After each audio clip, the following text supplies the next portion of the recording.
தேர்தல் நெருங்கிவிட்டது. தேர்தலில் இந்த அங்கீகாரத்தை நாம் எப்படி பெற்றோம்? 2 நாடாளுமன்ற தொகுதிகளில் வெற்றி பெற்ற காரணத்தினால் இன்றைக்கு பாரத கட்சி என்கிற அங்கீகாரமும் பானை சின்னமும் நமக்கு நிரந்தரமாக இன்றைக்கு எனவே இந்த எதிர்வருகிற சட்டப்பேரவை தேர்தலில் நாம் நம்முடைய வலிமையை தொடர்ந்து நிரூபிக்க வேண்டிய ஒரு நிர்பந்தத்திற்கு ஆளாகி இருக்கிறோம். மற்ற கட்சிகளுக்கு அந்த நிர்பந்தம் இருக்கிறதோ இல்லையோ விடுதலை சிறுத்தை எடுத்திருக்கிறார். கடந்த சட்டப்பேரவை தேர்தலில் 6 இடங்களை பெற்று 4 இடங்களிலே வெற்றி பெற்றோம். அதே கூட்டணியில் இடம்பெற்ற பல கட்சிகள் அந்த அளவுக்கு வெற்றி வாய்ப்பு பெற முடியவில்லை. திராவிட முன்னேற்ற கழகம் எந்த அளவுக்கு சதவீதத்திலே வெற்றி வாய்ப்பு பெற்றதோ அதே போல 3/2 பங்கு இடங்களில் வெற்றி என்கிற சாதனையை விடுதலை சிறுத்தைகள் கட்சி நாம் சாதித்து காட்டியிருக்கிறோம். இடதுசாரி கட்சிகள் 6 இடங்களை பெற்றார்கள். ஆனால் அவர்களால் 2 இடங்களில் தான் வெற்றி பெற முடிந்தது. போல மற்ற கட்சிகள் திராவிட முன்னேற்ற கழகத்தின் சின்னத்திலேயே போட்டியிட்டார்கள். ஆனால் சொந்த சின்னத்திலே பானை சின்னத்திலே போட்டியிட்டு 6க்கு 4 இடங்களிலே வெற்றி பெற்று சாதனை நிகழ்த்திய ஒரு கட்சியாக நம்முடைய கட்சி 2021 விளங்கியது. அதன் அடிப்படையில் தான் நாடாளுமன்ற தேர்தலிலும் தொடர்ச்சியாக நாம் அந்த வெற்றியை சாதிக்க முடியும்.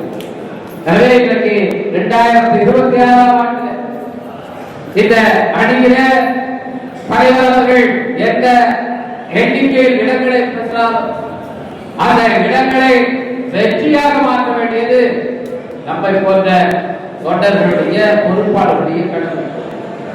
எனவே விழுப்புரம் மாவட்டத்திலே ஒவ்வொரு தேர்தலின் போதும் நாம் தனி தொகுதியை பெற்றோம். ஆனால் நாம் தேர்தல் அரசியலுக்கு வந்த பிறகு விழுப்புரம் மாவட்டத்தில் சட்டமன்ற தேர்தலில் வெற்றி பெற முடியவில்லை. பல முறை தேர்தலில் போட்டி இருக்கிறோம்.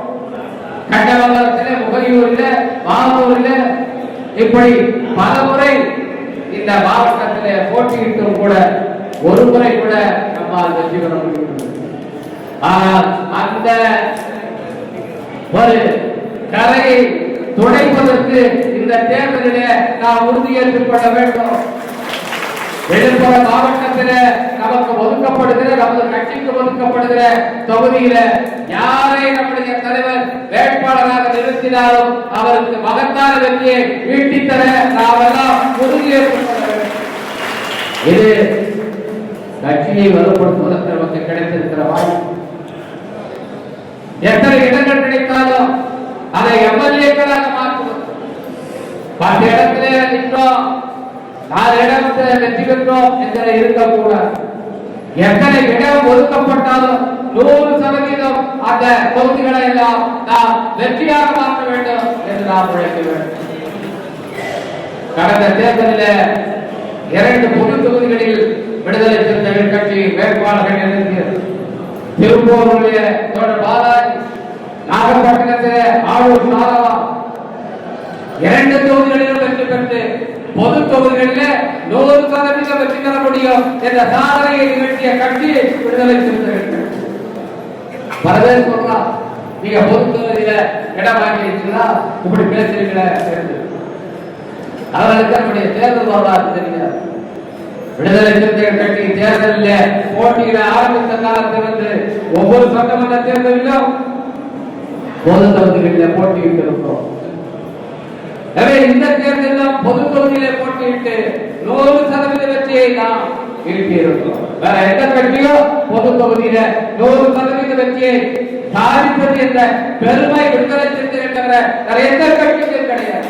என்ற சாதனை நாம் காட்டியிருக்கிறோம். எனவே இந்த முறையும் நமக்கு ஒதுக்கப்படுகிற அத்தனை தொகுதிகளையும் நாம் வெற்றி பெற வேண்டும் என்ற உறுதியோடு நாம் உழைக்க வேண்டும். விழுப்புரம் மாவட்டத்தில் 2 தனி தொகுதிகள் இருக்கின்றன. வாரம், திண்டிவனம். இந்த திண்டிவனம் தனி தொகுதி என்பது தொடர்ந்து அதிமுக வசம் இருக்கின்ற காரணத்தினாலே இது எந்த முன்னேற்றமும் காணவில்லை. இன்றைக்கு தமிழ்நாட்டிலேயே ஒரு அரசு கலைக்கல்லூரி இல்லாத ஒரு சட்டமன்ற தொகுதி இருக்கிறது என்று சொன்னால் அது திண்டிவனம் சட்டமன்ற தொகுதி. இதை தொடர்ந்து வலியுறுத்தி இந்த முறையாவது ஒரு அரசு கலைக்கல்லூரியை அறிவிக்க வேண்டும் என்று நம்முடைய முதலமைச்சரிடத்தில் நான் அறிவுறுத்தி கேட்டபோது ஐடிஐ தருகிறார் என்று ஆலத்தூரில் ஒரு ஐடிஐ வழங்கினார். நம்முடைய கோரிக்கையின் அடிப்படையில் தான் திண்டிவனத்துக்கு பக்கத்திலே சிப்காட் அமைக்கப்பட்டிருக்கிறது. இன்றைக்கு பல்லாயிரக்கணக்கானவர்களுக்கு வேலைவாய்ப்பு கிடைக்கிறது என்று சொன்னால் அது வேற எந்த கட்சியும் ஏற்படுத்திய கோரிக்கை அல்ல. நான் முன்வைத்து அந்த கோரிக்கையின் அடிப்படையிலே சிப்காட் உருவாக்கப்பட்டிருக்கிறது. இன்னொரு சிப்காட் உருவாக்கப்பட வேண்டும் என்று அதற்கான ஆயத்த பணிகளில் இருந்து இடம் கண்டறியப்பட்டிருக்கிறது. இந்த பட்ஜெட் இடைக்கால பட்ஜெட்டிலேயே அதற்கான அறிவிப்போம் நிச்சயமாக வரும் என்று நான் கருதுகிறேன். அல்லது அதற்கு முன்பாகவே 4ஆம் தேதி நம்முடைய வாழ்வு முதலமைச்சர் அவர்கள் திண்டிவனத்துக்கு வருகை தருகிறார். அந்த கூட்டத்திலேயே கூட அந்த அறிவிப்பு வருவதற்கு வாய்ப்பு இருக்கிறது. கோரிக்கைகளை நாம் வைத்து சட்டமன்றத்திலும் நாடாளுமன்றத்திலும் வைத்து இந்த பகுதி மக்களுக்கு மட்டுமல்ல ஒட்டுமொத்தமாக இந்தியா முழுவதும் இருக்கிற ஒடுக்கப்பட்ட மக்களுக்கான திட்டங்களை எனவே மீண்டும் அத்தகைய சாதனைகளை நாம் நிகழ்த்த வேண்டும் என்று சொன்னால் நம்முடைய சட்டமன்ற உறுப்பினர்கள் 4 பேரும் எந்த கட்சியை சேர்ந்தவர்களும் நிகழ்த்தாத சாதனைகளை நம்முடைய சட்டமன்ற உறுப்பினர்கள் 5 ஆண்டுகளை நிகழ்த்தி காட்டியிருக்கிறார்.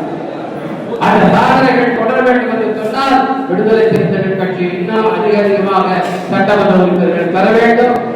அதற்கான உறுதியை நாம் எடுத்துக் கொள்ள வேண்டும் என்று நான் இடத்தில் கேட்டுக் கொள்கின்றேன்.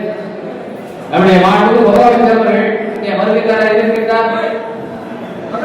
இந்திய உப்பு அதிகமாக உற்பத்தி செய்யக்கூடிய மாநிலமாக தமிழ்நாடு இருக்கிறது. அது தமிழ்நாட்டில் 2வது பெரிய உப்பளம் மரக்காணத்தில் இருக்கிறது. தூத்துக்குடி அடுத்தது மரக்காணம் தான்.